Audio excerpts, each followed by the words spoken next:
Baik, sebelumnya selamat pagi semuanya. Perkenalkan, nama saya Agustin Putri Anjani Bulo dengan NIM C1C024170.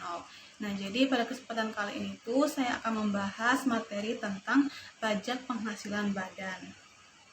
Nah, jadi apa sih itu PPh badan? PPh badan itu adalah pajak yang dikenakan terhadap penghasilan yang diterima atau diperoleh wajib pajak selama 1 tahun pajak. Nah, adapun subjek PPh badan itu yang pertama adalah badan. Badan adalah sekumpulan orang dan atau modal yang merupakan kesatuan baik yang melakukan usaha maupun yang tidak melakukan usaha, yang meliputi perseroan terbatas, PT, perseroan komanditer, yayasan, dan organisasi dan lembaga lainnya. Kemudian ada juga bentuk usaha tetap. Bentuk usaha yang yang tidak didirikan dan tidak bertempat kedudukan di Indonesia yang dipergunakan oleh orang pribadi dan badan untuk menjalankan usaha atau melakukan kegiatan di Indonesia yang dapat berupa cabang perusahaan, kantor perwakilan, ruang untuk promosi dan penjualan dan lain-lain. Nah, adapun sini jenis subjek PPh badan. Yang pertama itu ada subjek pajak dalam negeri. Subjek pajak dalam negeri adalah badan yang didirikan atau bertempat kedudukan di Indonesia, kecuali unit tertentu dari badan pemerintah yang memenuhi kriteria. Yang pertama, pembentukannya berdasarkan ketentuan peraturan perundang-undangan. Yang kedua, pembiayaan bersumber dari anggaran pendapatan dan belanja negara atau pendapatan dan belanja daerah. Yang ketiga, penerimaannya dimasukkan dalam anggaran pemerintah pusat atau pemerintah daerah. Dan pembukuan diperiksa oleh aparat pengawasan fungsional negara. Kemudian yang terakhir adalah warisan yang terbagi sebagai suatu kesatuan menggantikan yang berhak. Kemudian ada subjek pajak badan luar negeri.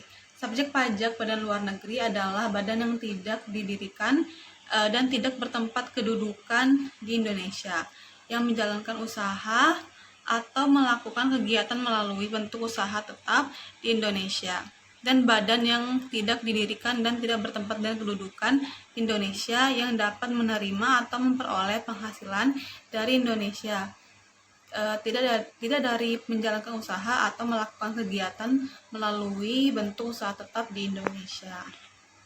Nah, di sini ada objek pajak penghasilan badan. Yang pertama itu adalah laba usaha, kemudian penggantian atau imbalan sehubungan dengan pekerjaan atau jasa.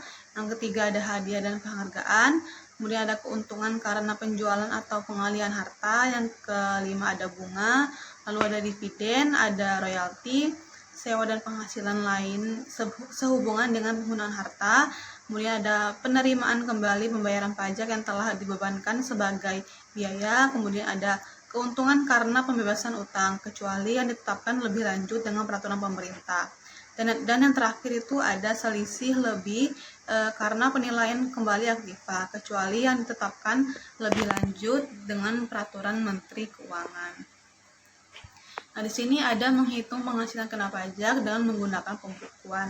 Jadi pembukuan itu adalah suatu proses pencatatan yang dilakukan secara teratur untuk mengumpulkan data dan informasi keuangan yang meliputi harta, kewajiban, modal, penghasilan, dan biaya, serta jumlah harga perolehan dan penyerahan barang atau jasa yang ditutup dengan menyusun laporan keuangan berupa neraca dan laporan laba rugi setiap tahun pajak berakhir.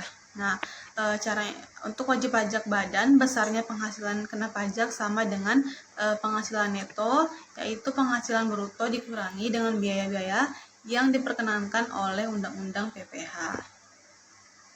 Nah, di sini ada tarif PPh badan. Yang pertama itu jika peredaran bruto di atas 50 miliar, maka akan dihitung sesuai dengan pasal 17 ayat 1 BUU HPP tanpa fasilitas pengurangan tarif. Besarnya tarifnya itu adalah 22% dikali dengan penghasilan kena pajak.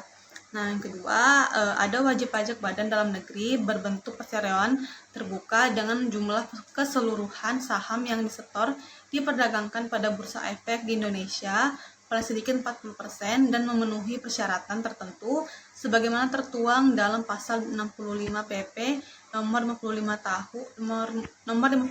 tahun 2022 dapat memperoleh tarif sebesar pengurangan tarif sebesar 3%, lebih rendah daripada 22%. Nah, jadi tarifnya itu cuma 19%. Kemudian tarif sesuai dengan pasal 31E ayat 1 tipe pertama UU PPH.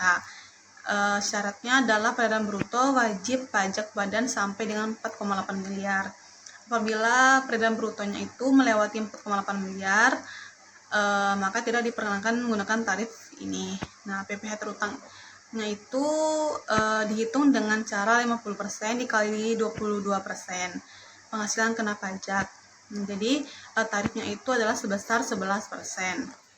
Nah, kemudian tarif sesuai pasal 31E ayat 1 tipe yang kedua, jika peredaran bruto berada di antara 4,8 miliar sampai dengan 50 miliar, maka wajib pajak badan mendapatkan fasilitas pengurangan tarif sebesar 50% dari tarif yang dikenakan atas penghasilan kena pajak dari peredaran bruto yang berjumlah 4,8 miliar. Mungkin itu saja yang dapat saya sampaikan.